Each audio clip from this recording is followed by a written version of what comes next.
Session 47.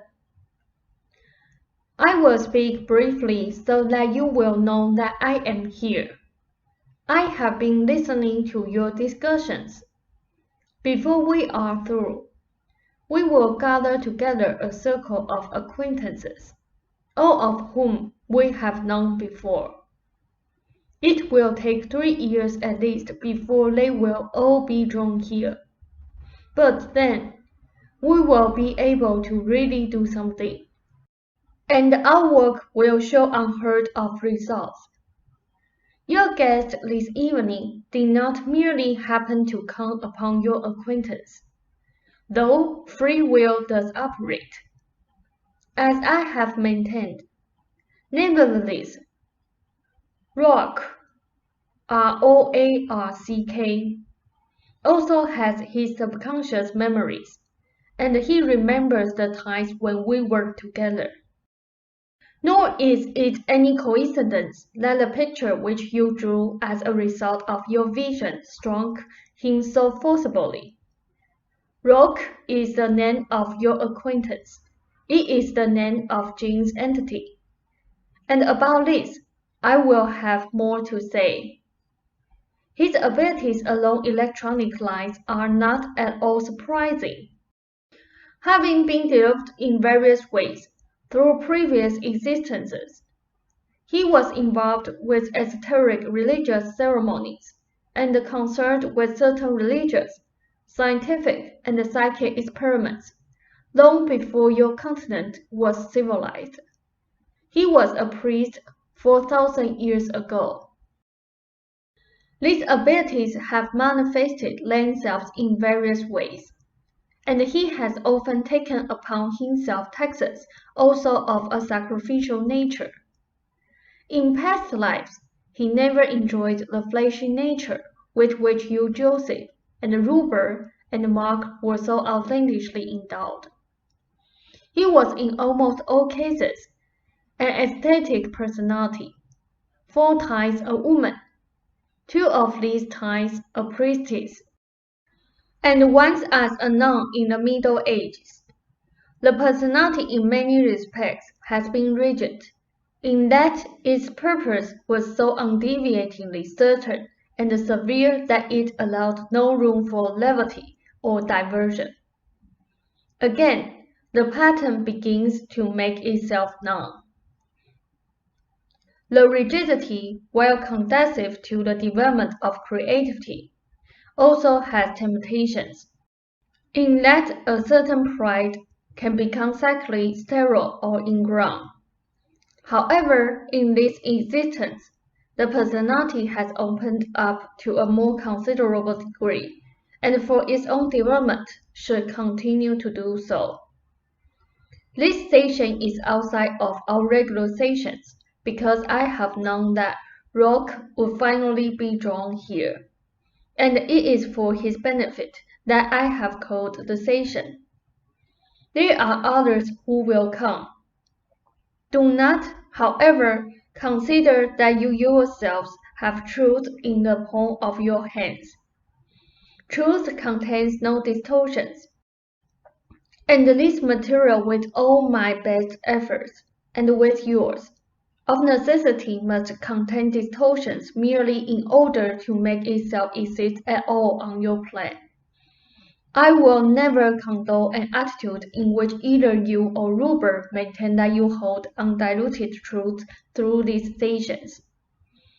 Any material to exist on your plane must to some extent don the attire of your plane, and in the very entry to your plane it must be somewhat distorted. I must use phrases with which your minds are somewhat familiar. I must use Rupert's subconscious to some degree. If I did not take advantage of your own camouflage system, then you would not be able to understand the material at this time. Inner data, even this, must make its entry through some distortion. We must always work together. But you must never consider me as an infallible source. This material is more valid than any material possible on your plan, but it is nevertheless to some degree conditioned by the camouflage attributes of the plan. There must be no rigidity here. This is a living, vital, and valid experiment. I suggest that all you take a brief break. And if you are in accord, then I will continue for a short time. However, I want to make it plain that we are certainly not setting up a new dogma. By all means, take your break. Robert was quite correct. I found both of your attitudes earlier this evening to be extremely smug. You find it easy to blame others for not having the knowledge that you have thus far obtained, when you forget that I had much to do with choosing who would receive the knowledge. The situation and the time and the growth of your own abilities had something to do with this. While I am certainly not one given to humility, nevertheless, your smugness is truly astronomical. You are, after all, not idols automatically given cosmic knowledge, and the rest of struggling humanity is not to be treated as imbecile, whether it is imbecile or not. All this involves training, it involves discipline, and then there is freedom. The aesthetic nature inherent in Rock's personality will equip him to follow along very well. Let him also take to heart my little sermon on humility. Mark can forget it. His personality needs all the building up it can get.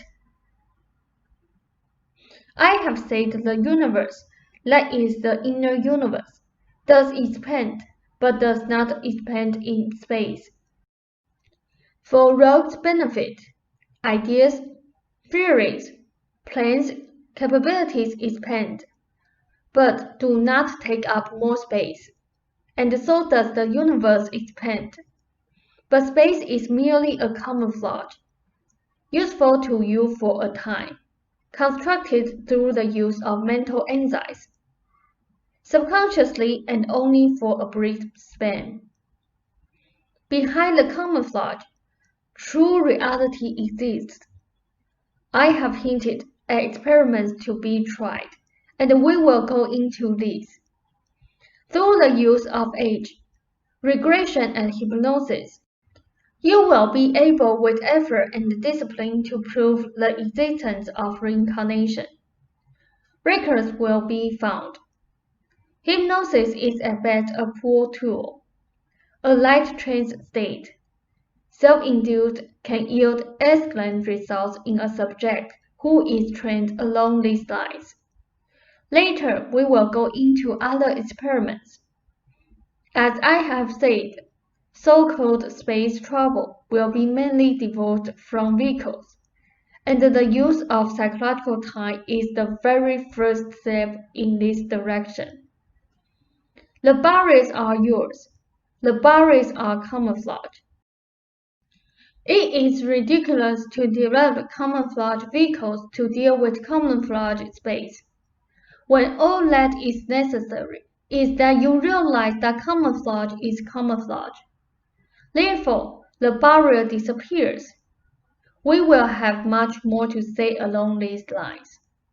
When you realize that time as you know it does not exist, then vehicles become unnecessary. Rogue, in one of his past existences, was concerned with just such problems. However, the society with which he was involved was of course safety in its own ignorance, as your society is safety in its now. I am not going to hold a long session.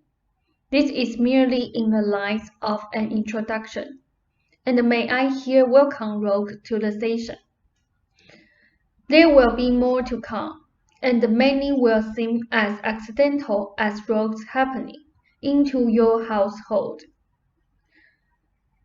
I am pleased that Mark is following my suggestions. Teachers are somewhere near the room in which his painting should be found. The one room is extremely large. There is the sound of activity. The picture, I believe, was once between two walls. Somewhere nearby is the color red, perhaps in an linoleum. The picture is undamaged, though I seem to see two small marks in the lower left-hand corner.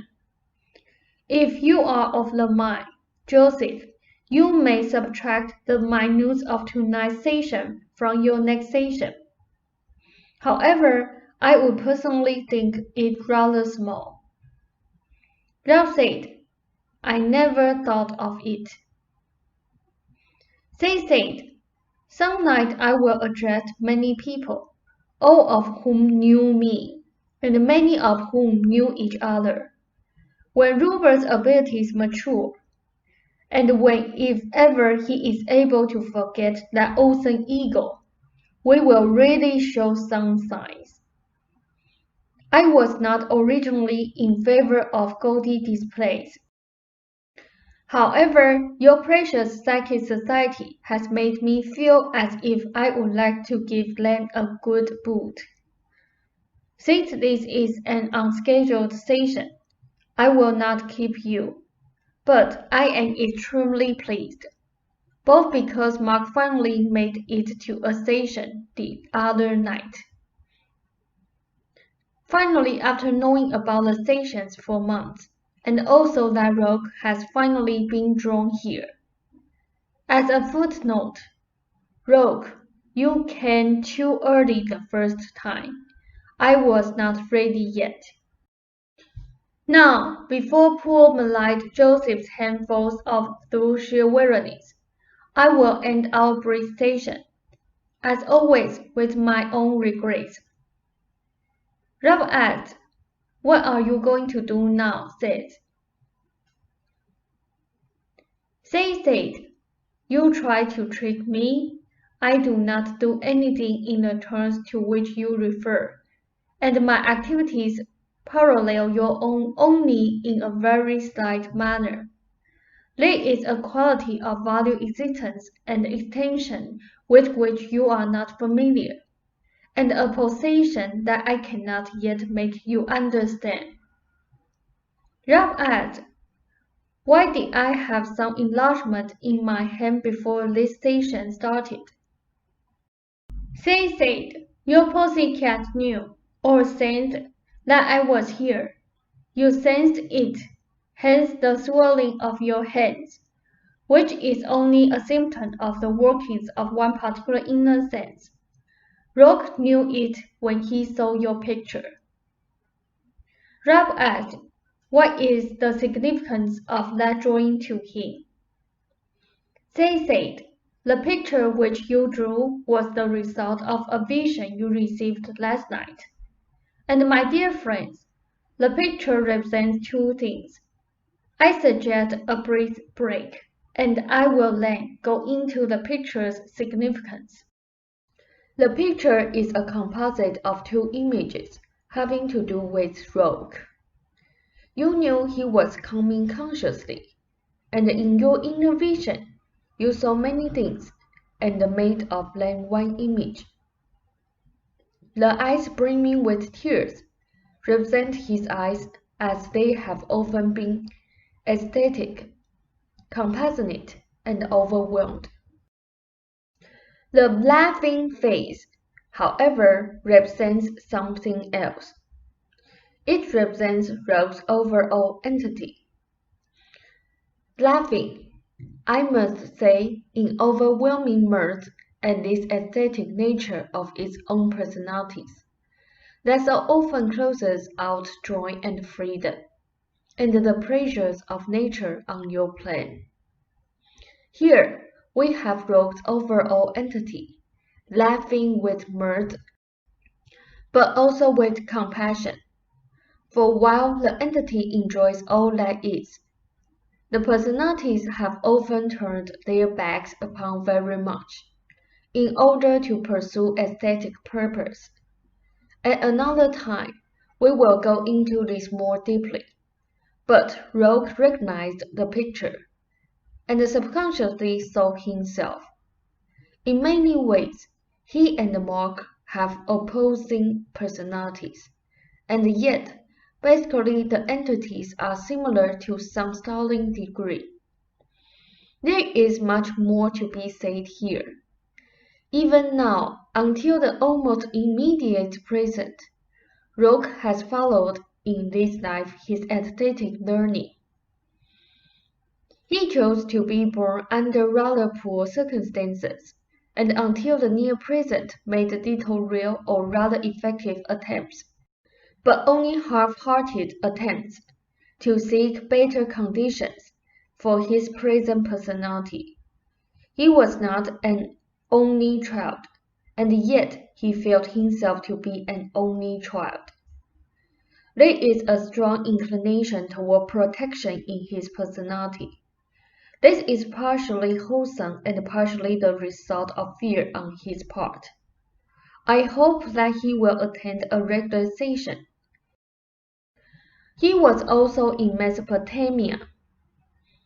Mark took the word nun for monk because he knew Rogue when Rogue was a priest, and substituted monk really for priest. The desire for discovery and the ability to create are strong in all of you, and also in others who will come here. In various ways, you have struggled with psychic realities, and Mark and Rogue are also involved with practical considerations involving women. As earlier, Ruber was involved with her water, and you, Joseph, were also involved. You and Ruber have solved those problems. Mark and Rogue still have to solve theirs. I suggest for politeness' sake that you take a break or end the session as you prefer. As always, when I say I'm going to end a session, I find it difficult to do so. Rob said, "All right, then we'll see you Monday," says